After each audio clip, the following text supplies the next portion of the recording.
আমি হচ্ছে নারায়ণগঞ্জ জেলা নারায়ণগঞ্জ সদর উপজেলায় কর্মরত আছি। আমি আজকে 58 দিন ধরে এখানে প্রতিদিন আসা যাওয়া করি।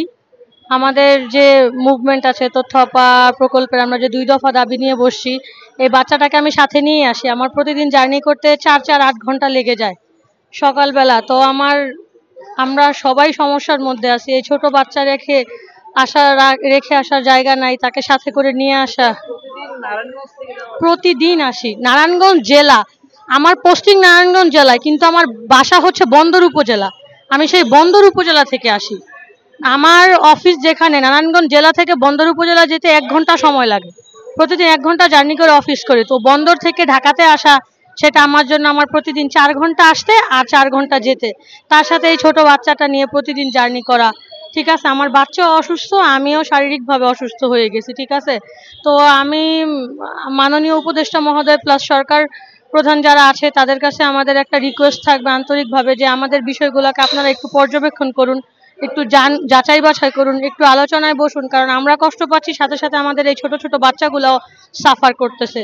কারণ ওদের তো কোনো দোষ নাই, বা আমরাও কোনো অযৌক্তিক দাবি নিয়ে বসি নাই। আমাদের দাবিগুলো সম্পূর্ণ যৌক্তিক দাবি, ন্যায্য দাবি।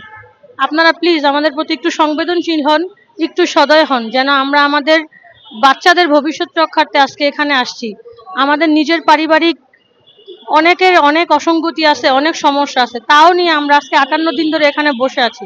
আমরা কেউ ভালো নেই। আগে আমরা কত মেয়েরা আসতাম, অনেকে শারীরিকভাবে অসুস্থ, তাদের বাচ্চারা অসুস্থ। আমাদের এখানে এমন অনেক গার্ডিয়ান আছে বা অনেক আমাদের সহকর্মী আছে যাদের বাচ্চা 6 মাস 1 বছর বয়স, তাদের বাচ্চাগুলো অসুস্থ, সাফার করতেছে।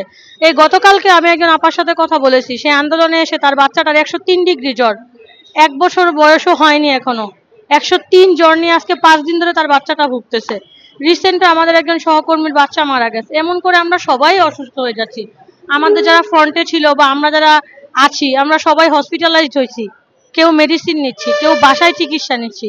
তো প্লিজ আপনারা একটু সংবেদনশীল হন, একটু সদয় হন, একটু মানবিক দৃষ্টিকোণ থেকে চিন্তা করুন, এবং আমাদের জন্য একটু ভাবুন, এবং আমাদের নিয়ে বসুন। বসে আমাদের সাথে আলোচনা করে দেখুন যে আমাদের দাবিগুলো যৌক্তিক না অযৌক্তিক। ধন্যবাদ।